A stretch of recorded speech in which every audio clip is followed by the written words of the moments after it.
유명한 작품 누가 내 지지를 옮겼을까 라고 하는 것, 혹은 선물 등과 같은 아주 명작을 쓴 베스트셀러 작가인 스펜서 존스의 최근에 나온 책이 있습니다. 행복이라는 책입니다. 그 행복이라는 책에서 행복한 삶을 위한 가장 기초적인 조건이 뭔가, 이것을 우리에게 제시해 주고 있습니다. 그 기초적인, 행복할 수 있는 기초적인 태도는 자기 자신에 대한 사랑이라고 말합니다. 이건 소유도 아닙니다. 물질도 아니고 명예도 아니고 권세도 아닙니다. 가장 중요한 것은 자기가 자기 자신을 사랑해야 한다는 것입니다. 예수님께서 말씀하실 때, 이웃에 대해서 말씀하실 때에도 심각한 깊은 뜻의 말씀을 하십니다. 이웃을 내 몸과 같이 사랑하라. 여러분, 한 번 더 생각해 보세요. 이웃을 내 몸과 같이. 이 말은 자기 자신을 사랑하지 않는 사람은 남을 사랑하지 않습니다. 남을 사랑하지 않는 겁니다. 자기 자신을 사랑하지 않는 겁니다. 자기 자신을 사랑하지 않기 때문에 남을 사랑할 수가 없게 되는 겁니다. 그 자기 사랑이라는 것, 자기 자신을 소중히 여기고 사랑한다는 것이 사랑의 근본임을 예수님께서 암시하고 계십니다. 자기 자신에 대한 사랑이라고 그는 깊이 이 문제를 연구하고 우리에게 논리적으로 체계적으로 설명해 주고 있습니다. 그래서 자기 자신을 사랑하는 길이 어디에 있느냐? 첫째, 삶을 단순화해야 한다는 겁니다. 생각이 너무 복잡하면 안 됩니다. 단순해야 됩니다. 다시 말하면 과거로부터 출애굽해야 됩니다. 자꾸 옛날로 돌아가는 생각을 하면 절대 자기 자신을 사랑할 수가 없습니다. 과거는 이미 지나간 겁니다. 그런 거로 교훈이 될 수는 있지만은 다시 과거로 돌아가는 가치관을 가져서는 안 됩니다. 그런가 하면 미래에 대한 두려움입니다. 미래는 본래가 내 자신의 것이 아닙니다. 이건 하나님의 것입니다. 그런 거로 앞에 어떻게 되느냐 걱정할 것도 없습니다. 그건 하나님께 맡기고 미래에 대한 불안, 이 불확실성으로부터 벗어나야 되고, 세 번째가 중요합니다. 그것은 다른 사람과 비교하지 말아야 합니다. 겉으로 볼 때는 비교할 수 있는 내용이 되지만 내적으로 보면은 비교할 것이 없습니다. 여러분, 좋은 집에 산다고 행복합니까? 부자라고 행복합니까? 권세 얻었다고 행복한 것입니까? 전혀 아닙니다. 적어도 우리는 이건 알고 있습니다. 외적 상황과는 상관이 없습니다. 그런 거로 다른 사람과 비교하지 말아야 합니다. 이 비교하면서부터 불행해지는 거거든요. 두 번째로 생각하는 것은 자기 자신에 대한 내면 성찰이 있어야 됩니다. 셀프 옵서베이션, 자기 자신을 성찰해야 합니다. 깊이 성찰하는 그런 성찰적 능력과 지혜와 기회 가져야 합니다. 그리고 세 번째가 중요합니다. 이것은 최상자라고 번역했는데요. 베스트 셀프, 최고의 자기, 여기에 귀를 기울여야 합니다. 여러분, 존재의 가치, 그것은 쓸모가 아닙니다. 효과도 아닙니다. 결과도 아니고 운명도 아닙니다. 다만 하나님의 은총이 있을 뿐입니다. 사도 바울은 모름지기 한 30세 전후에서 다메섹 도상에서 예수를 만나 예수님의 보로가 되고 사도로서, 사도로서 한평생을 봉사했고 수고했고 마지막에 그는 순교까지 합니다. 그의 존재의식은 어디에 있습니까? 사도 바울이 나의 나됨은 어디에 있느냐? 아마도 이렇게 생각한 것 같습니다. 갈라디아 1장 15절에서 말합니다. 내 어머니의 태로부터 나를 탁정하시고 은혜로 나를 부르시니가 이방인의 사도를 만들었다고. 시적으로 보세요. 시간적으로도 보세요. 어머니의 태로부터, 나기 전에, 내가 나기 전부터 어머니의 태로부터 나를 택정하사 이방인의 사도가 되었다고 그렇게 말합니다. 여러분, 이 시점이 중요합니다. 내가 공부를 잘하고 내가 건강하고 내가 능력이 있고 내가 아니옵시다. 어머니의 태로부터, 사도 바울은 생각합니다. 어머니의 태로부터 택정함을 받았다. 그런 거로 내게는 선택권이 없어요. 그대로 그 은혜에 응답하고 살 뿐이에요. 간증 삼아 한 말씀을 드립니다. 목사님들을 이렇게 모아놓고 세미나를 할 때 목회를 이렇게 해야 한다, 목사는 이래야 한다 하는 그런 강의를 하게 되는데 가끔 질문을 합니다. 그 질문 속에 종종 이런 질문을 받습니다. 아주 이거 심각한 질문입니다. 본인들도 많이 고민해보고 하는 질문입니다. 목사님은 한평생 목사로 살면서 목사 된 것을 후회해 본 일이 없습니까? 내가 목사하지 말걸 혹 그런 생각해 본 일이 없냐고 이런 질문을 할 때가 있어요. 여러 번 질문 받았습니다. 이것은 질문하는 자신도 많은 고민을 하고 심각하게 질문하는 겁니다. 전 대답합니다. 없다고. 왜 없는지 그걸 설명해야 하지 않겠습니까? 제가 날 때부터, 어렸을 때부터 어머니가 내게 가르쳐 주었습니다. 내가 30살에 단산을 했다가 41살에 너를 낳았다. 내가 10년 동안 기도해서 너를 낳았다. 10년 동안 내가 하루에 2번씩 교회에 나가서 기도하고 너를 낳았느니라. 그런 거로 너는 목사가 되어야 된다. 자, 이렇게 듣고 이렇게 보고 저도 기억합니다. 제가 아주 어렸을 때 같은데요, 낮잠을 자고 있는데 제 친척 되는 분이 내 머리 위로 지나갔습니다. 했더니 우리 어머니가 아주 자비로우신 분인데 어떤 아들인지 내가 머리 위로 지나가느냐고 호통을 치는 걸 내가 보았어요. 기분이 좋더라고요. 여러분, 이렇게 자랐기에 저는 목사 외에 다른 생각을 해본 일이 없습니다. 그것입니다. 본질적으로 말이에요. 어머니의 태로부터 택정을 받아 이방인의 사도가 되었노라. 여기에 무슨 다른 비판이나 반성이나 평가가 있을 것입니까?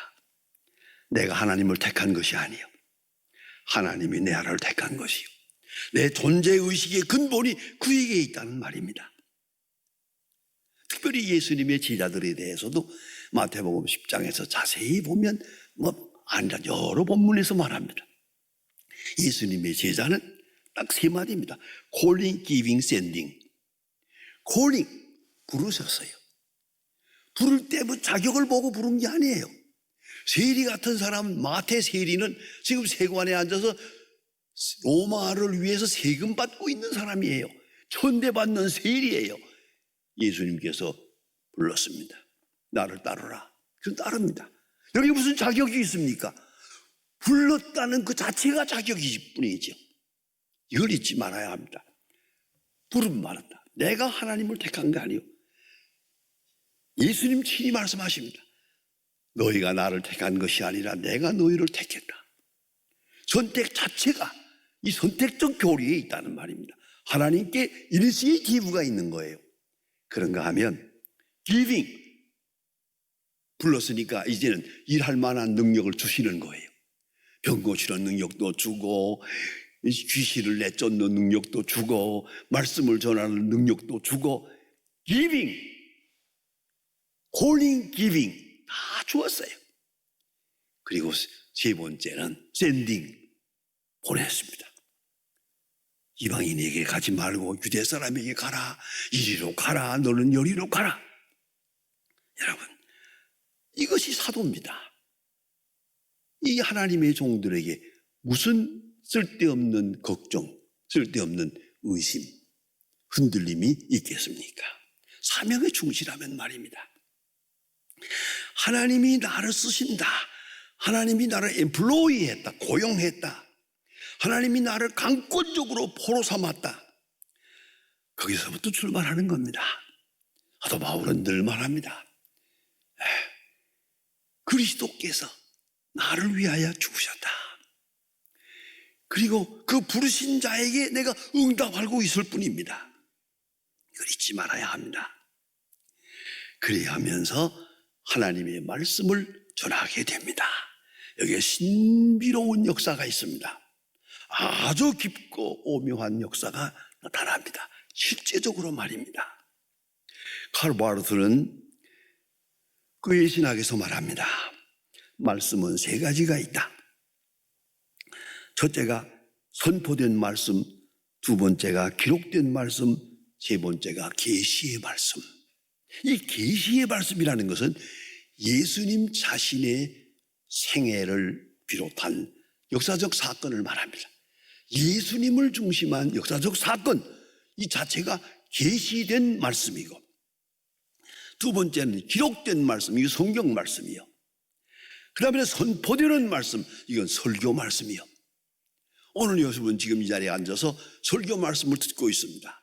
바로 이것이 선포되는 말씀, 그 말씀의 역사란 말입니다. 이런 신비로운 것입니다. 여기서는 설교자와 듣는 자 사이에 성령이 역사합니다. 그러므로 말씀이 되는 것입니다. 전하는 자와 받는 자가 이 전하고 받는 그 사이에 성령이 역사하는, 아마 여러분 오랫동안 신앙생활 해보신 분들은 알 거예요. 자, 가서 설교 말씀을 들을 때 어떤 때는 그저 조용히 들었는데 크게 은혜될 수가 있어요. 어떤 때는 완전히 졸다가 공치는 날도 있어요. 성령이 역사하는 거예요. 그러므로 말하는 자와 듣는 자 사이에 주님의 능력이 나타난다 하는 말씀입니다. 여러분 잘 아는 말씀 아닙니까? 베드로와 요한이 성전에 올라가다가 나면서부터 안전뱅이 된 사람을 만납니다. 안전뱅이를 보는 순간 성령이 역사해서 은과 금은 내게 없거니와 내게 있는 것으로 내게 주노니 나사렛 예수의 이름으로 일어나라. 벌떡 일어나. 전 늘 생각합니다. 베드로가 놀랐을까? 안전뱅이가 놀랐을까? 나는 베드로가 놀랐다고 생각합니다. 깜짝 놀랐을 거예요. 어떻게 이런 일이 있을 수가 있어요, 이거. 예루살렘 온 천지가 다 놀란 거예요, 이거는요. 이 사건에서 교회가 세워지는 겁니다. 그러면 베드로와 이 안전뱅이 사이에 주님의 부활하신 생명력이 역사한 겁니다. 베드로를 통해서 딱 한마디 말이 들어집니다. 일어나라. 하지만 나사렛 예수의 이름을 부를 때 예수의 능력이 나타납니다. 바로 이런 관계가, 이게 바로 카리스마적 관계거든요. 이 은총적 관계라고요. 이것이 설교란 말입니다. 하나님의 말씀을 전한다. 전하는 자도 하나님의 말씀을 전하고 나를 통해 하나님의 말씀이 없다, 하나님의 능력이 나타나는 걸 생각하며 전하고, 받는 자는 하나님의 말씀으로 받고 하나님의 말씀으로 듣고 이 사건화 된다는 말입니다. 사람의 말로 아니하고 하나님의 말씀으로 들었다. 오늘 본문 말씀은 내가 목사로서 상당히 소중히 여기는 말씀입니다. 사람의 말로 아니하고 하나님의 말씀으로 들었다. 그렇게 듣고 그렇게 믿고 그렇게 따르고 그렇게 순종하고,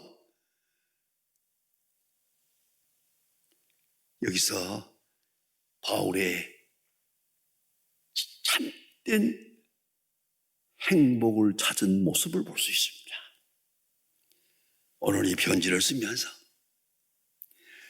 내가 너에게 가서 복음을 전할 때 사람의 말로 듣지 아니하고 하나님의 말씀으로 들었노라. 그럼 난 누굽니까? 나를 통해 하나님의 말씀이 전해진 거예요. 사도 바울은 이것을 감격해하고 있는 거예요. 여기 바울의 존재가 있는 거예요. 말씀의 기구로, 말씀의 능력으로 주께서 십자가에 돌아가신 그 거룩한 역사가 오늘 와서 현실적으로 현지 속에서 생명화하는 순간에 내가 도구로 사용되었단 말이에요. 하나님의 손으로, 하나님의 입으로 사용되었단 말이죠. 나를 통하여 하나님의 말씀이 전해지고 하나님의 말씀이 나타나게 된다. 놀라운 감격이 있거든요. 이게 바로 신앙 고백입니다. 여러분 잘 아는 사도행전 10장 33절에 보면 고넬료가 예수를 맞이할 베드로를 맞이할 때 하는 말이 있습니다. 주께서 당신에게 명하신 모든 것을 듣고 조하여 우리가 다 하나님 앞에 있습니다. 여러분, 고넬료는 로마의 백부장입니다. 굴복을 입은 백부장입니다. 베드로는 갈릴리의 어부입니다. 초라한 사람이 여기 들어섰습니다. 그가 베드로 앞에서 하는 말입니다. 우리가 다 하나님 앞에 있나이다. 이 경건, 이 신비로운 이 예배, 이것이 바로 교회의 근본이라는 말입니다. 저는 신학대학에서 Introduction to Christianity라는 기독교에서 강의를 한 일이 있었습니다. 신학 강해, 신학 서론이라고 그러죠. 신학 서론 강해를 몇 학기 했는데 거기에 참고서로 쓰는 책 가운데 오토의 책이 있습니다. 오토의 그 책 가운데서 그 기독교에 대한 모든 것을 차근차근 합리적으로 신학적으로 설명해 가는 가운데 성경에 대해서 이렇게 말하는 것을 제가 늘 기억합니다. 오토의 글입니다. 사도 바울이 데살로니가 전서라고 하는 편지를 쓸 때 이 편지가 장차 성경이 될 것이라는 것을 미리 생각했을까? 여러분, 이렇게 질문합니다. 왜요? 이 신약 성경 중에 데살로니가 전서가 맨 처음 기록된 거예요. 그 다음에 차례차례 기록이 됩니다. 성경이 됩니다. 그런데 사도 바울이 이 편지를 쓸 때 장차 이것이 성경이 되어서 교회에서 읽어질 것이라 라고 생각했을까? 못했죠. 그러면 그 개인 이름은 나오면 안 되잖아요. 사사로운 이름이라는 건 있을 수 없잖아요. 무난할 필요가 없잖아요. 결국은 사도 바울은 미처 몰랐어요. 내가 이렇게 편지를 쓰고 있지만 이것이 하나님의 말씀이 되어 전해질 것이라고 거기까지 생각은 못한 거예요. 그러나 이것은 현실화되고 있습니다. 이게 하나님의 신비로운 역사예요. 그래서 바울은 행복합니다. 내가 너희에게 가서 복음을 전할 때 너희가 내 말을 사람의 말로 듣지 아니하고 하나님의 말씀으로 들었느니라. 감격하다. 나는 너희에게 가서 하나님의 말씀을 전했느니라. 감사합니다. 바울의 행복이 거기에 있습니다. 내가 하나님의 말씀으로 쓰여지고 말씀의 도구로 쓰여지고 엄청난 구원의 역사를 현실화하고 생명화하고 사건화하는 일에 그가 쓰여지고 있다고 하는 것, 너무나 행복한 것이죠. 나도 모르게 하나님의 섭리 가운데 이 같은 위대한 역사가 이루어지고 있다. 이게 카리스마적 관계죠. 그래서 마침내 사도 바울은 말합니다. 빌립보 1장 12절에서 말합니다. 제가 좋아하고 외우는 말씀입니다. 나의 당한 일이 복음의 진보가 된 것을 너희가 알기를 바라노라. 나의 당한 일이 뭡니까? 내 현실입니다. 감옥에 가서 매 맞고 고생하고 뭐 이렇게 하고 바다에 물에 빠지고 막 핍박을 받고 막 나의 당한 일, 때로는 말도 안 되는 고난을 억울한 고난을 당했는데 나의 당한 모든 일이 복음의 진보가 된 것을 알기를 바라노라. 이 편지를 쓰는 시간에도 사도 바울은 감옥에 있습니다. 감옥에 갇힘으로 복음의 역사가 중단되는 게 아닙니다. 감옥에 있음으로 복음이 전해지고 더 크게 전해지고 더 위대하게 역사가 되고 있다는 사실을 그는 알고 있어요. 이게 카리스마적 신앙입니다. 그래서 그는 생각합니다. 나의 당한 일이 복음의 진보가 된 것을 너희가 알기를 바란다. 때로는 사도 바울은 로마서 7장에서 말합니다. 나의 나약함, 나의 실수, 나의 부족함, 나의 허물까지도, 심지어는 나이가 당하고 있는 육체의 가시, 사탄의 사자, 이것까지도 합동하여 복음의 진보가 된 것을 너희가 알기를 바란다. 우연은 없습니다. 하나님의 사람에게 우연은 없습니다. 모든 사건 하나하나가 복음의 진보, 복음을 전하고 복음을 확실하게 하기 위하여 있어져야 할 사건들입니다. 합동하여 선을 이룬다 하는 고백을 합니다. 여러분, 사도 바울이 데살로니가 교회를 생각하면서 내가 너희에게 가서 복음을 전할 때 너희들이 내 말로 듣지 않고 하나님의 말씀으로 들은가, 그것을 감사하고 그 속에 내 삶의 가치가 있거든요. 하나님의 말씀을 전하고 하나님의 능력, 구원의 역사에 동참하는 그 거룩한 축복과 행복을 사도 바울은 감격하고 있습니다. 여러분, 사소하든 크든 작든 우리가 당하는 모든 사건 속에서 하나님은 역사합니다. 하나님의 말씀을 전해지고 있습니다. 이 크고 위대한 역사를 생각하고 그 속에 내가 있음을 알고 늘 감사하며 자신을 사랑할 줄 알아야 합니다. 자신의 현실을 사랑할 줄 알아야 합니다. 자기 주변에 되어지는 모든 일을 깊이 감사하는 그 가운데 하나님의 위대한 역사는 이루어지는 것입니다.